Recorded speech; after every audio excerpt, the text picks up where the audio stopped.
the Honorable Speaker of Parliament, the Honorable Prime Minister, the Honorable Cabinet Ministers and Assistant Ministers, the Honorable Leader of Opposition, Honorable Members of Parliament, ladies and gentlemen, and all those tuning in live on the Parliament Facebook page. Ms. Andrinaka, and a very good morning to you all. Honorable Speaker, the coalition government has been running for 2 years and 2 months now. I had served for 18 months as a member of Parliament and Assistant Minister, and now on to my 8th month as a Cabinet Minister. Honorable Speaker, I look back and I can testify to God's faithfulness over the years. And I am reminded time and time again of His word in Proverbs 19:20, verse 21, that we have many plans in our hearts, but it's His purpose that always prevails. For that, Honorable Speaker, I acknowledge God's wisdom and guidance and His love that has never forsaken or leave me. Honorable Speaker, please allow me to extend greeting to the people of Ra, who have honored me with their votes and ensured that I have a seat in these august chambers. Bisaya Winaka Lawakai, Akokai, Lawarakai, o wayan raia ni na nomni wendelani wa uranga, and alomon ikino vakowa o say wo, wanangon uranga na rauni na awia, rakiraki, wanangon uranga na unavi ilevu,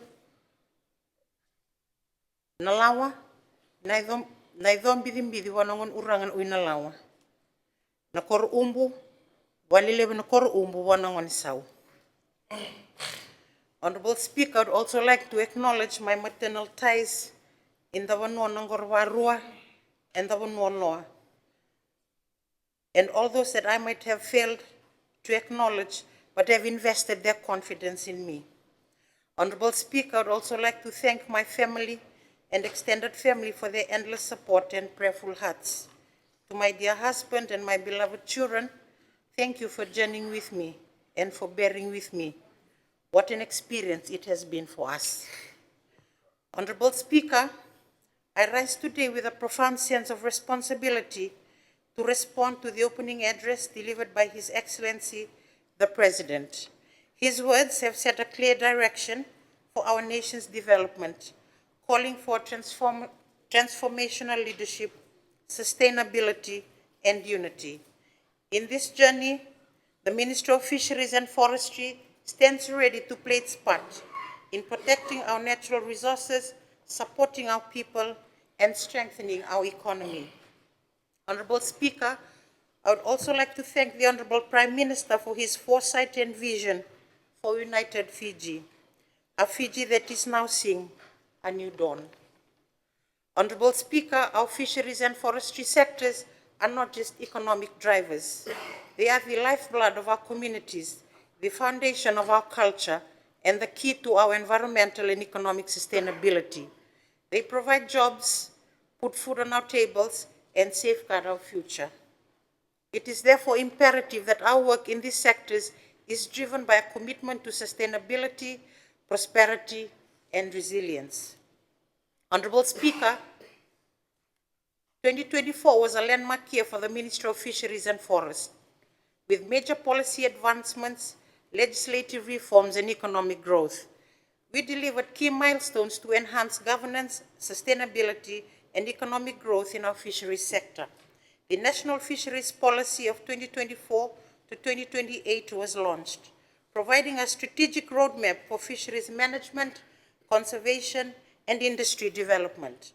Additionally, Honorable Speaker, we completed the Aquaculture Development Plan of 2024 to 2028, which expands sustainable aquaculture opportunities to improve food security and economic diversification. Honorable Speaker, Parliament passed Fiji's first ever Aquaculture Act of 2024, which now regulates aquaculture growth, environmental responsibility, and best practices. This is a historic achievement that will empower local farmers, attract investment, and ensure the long-term sustainability of aquaculture in Fiji. Honorable Speaker, on the global stage, Fiji successfully hosted the 21st annual session of the Western and Central Pacific Fisheries Commission in Suva, reaffirming our leadership in regional fisheries governance and sustainable tuna management. Honorable Speaker, the fisheries sector remains a cornerstone of Fiji's economy, contributing 207.1 million in 2022, accounting for 8% of our national export earnings. Of this, 70% came from our offshore fisheries, primarily in tuna harvesting and processing.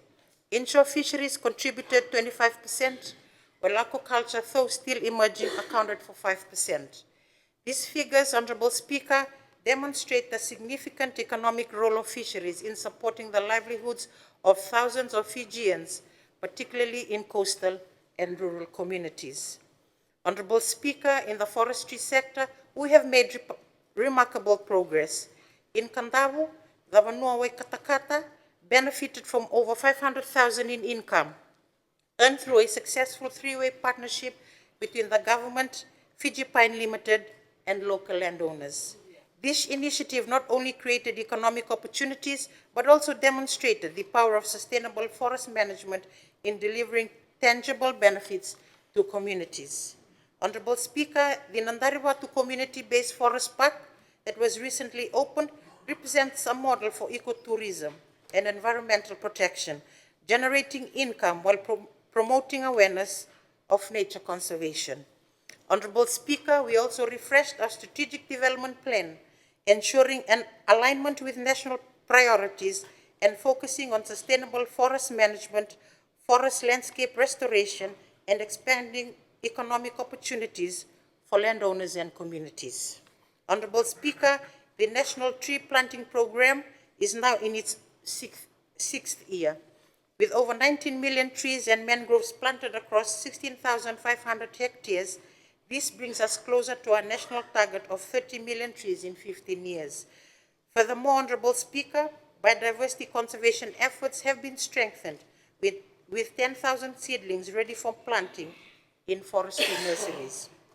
Fiji has also advanced its global climate commitments through the REDD Plus initiative in partnership with World Bank's Forest Carbon Partnership Facility, ensuring that our forests continue to serve as carbon sinks and contribute to climate resilience. Honorable Speaker, I am pleased to report that the forestry sector's contribution to Fiji's economy now exceeds 140 million, reinforcing its role in job creation, rural development, and value-added industries. Honorable Speaker, as we move forward, the Ministry is committed to delivering tangible outcomes that will enhance governance, sustainability, and economic opportunities for all Fijians.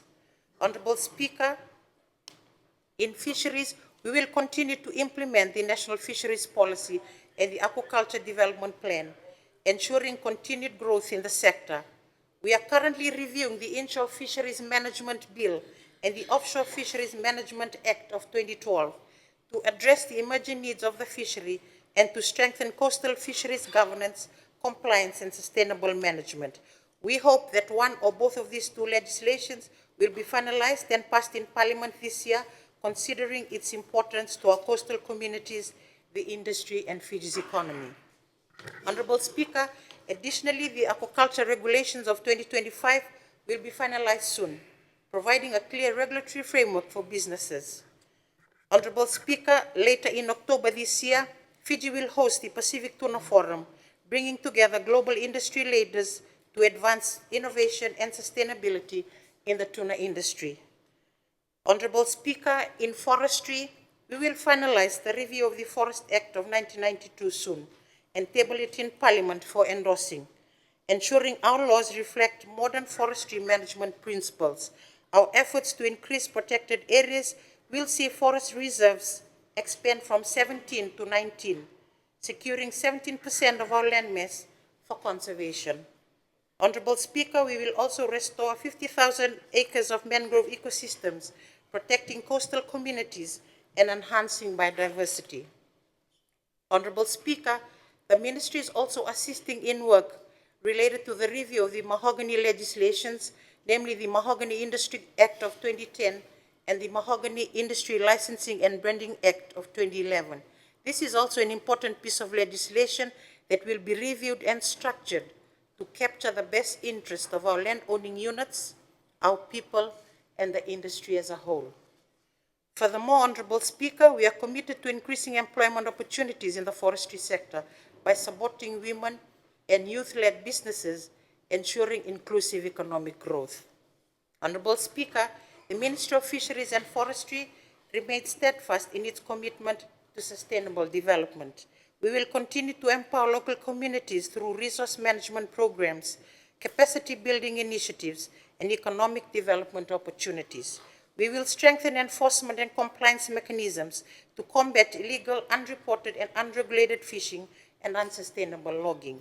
Our goal is to ensure greater accountability and long-term sustainability of our resources. Enhancing climate resilience will remain a top priority. We will continue efforts to protect forests, oceans, and marine ecosystems to safeguard food security, biodiversity, and climate adaptation for future generations.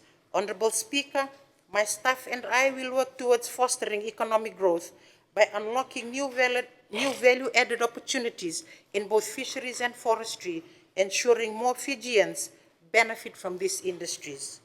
Honorable Speaker, I would like to thank the staff of the Ministry of Fisheries and the Ministry of Forestry.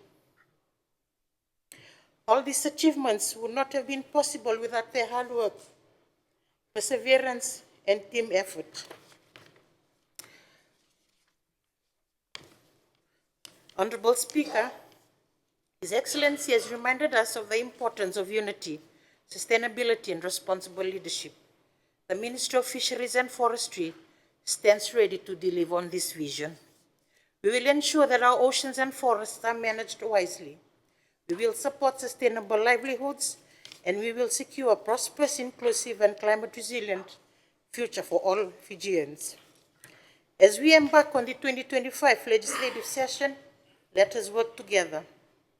Government, communities, private sector, and development partners to build a stronger, greener, and more resilient Fiji.